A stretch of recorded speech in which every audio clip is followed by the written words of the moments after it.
Let's go fishing. Decided to check out a new spot around me, really trying to dive into different spots during winter. And most of the videos on my page are of me fishing the river, but this is actually a small lake near my apartment. I was pretty stoked to find out I could fish a lake near me, because back in my hometown I grew up fishing lakes and ponds, and when I started seriously getting into fishing, that's what I had in my hometown. It wasn't until I moved to this new area that I had to learn how to fish the river. But as you saw, I got there very early and started tossing out the jig, popping in and dragging it along the bottom while I had my carp rod off to the side. Even pulled out the crappie rod to see if I could get anything there. And that's when I started getting nibbles on my carp rod. But the way I fish it, I leave the drag almost all the way open, so I have to wait for a full run to be able to pick the rod up and reel in. And with nothing really happening, I decided to pick up the spinner, but that's when we got more bites. I swear these fish were just playing with me here. Now it's kind of multi-species fishing this day, because in this lake they stock it with channel cats and trout, but there are also panfish, carp, and bass present. So as that rod got no more nibbles, I left it as is and started tossing around the spinner and then the crappie rod, seeing if I could get any type of panfish to hit this little jig, and snag.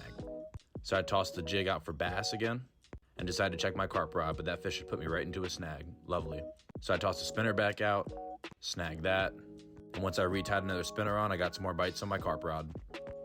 But of course, they were just little nibbles and it wasn't really doing much. You can kind of see that here.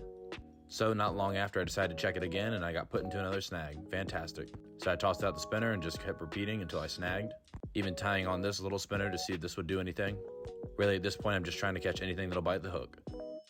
Went back to the little panfish jig or crappie jig, back to the bass jig with no luck, even snagging another little spinner, and then tying on one of my favorite shallow crankbaits. This thing has absolutely crushed fish in different ponds and lakes back in my hometown. With no luck, I even tied on the trusty rattle trap, which does me so well in the river up here. But all that caught was leaves off the bottom. So I went back to the little panfish or crappie jig, and that's when I started getting nibbles on one of my other carp rods. Now I had a run earlier on in the day, but I was not paying attention, so I missed it. So as soon as I heard the bell start to go off a little bit here, I was locked in. And at this point, I'm not expecting much, but again, I'm locked in on it. And thankfully, the fish decided to bite. Let's go. Fish on.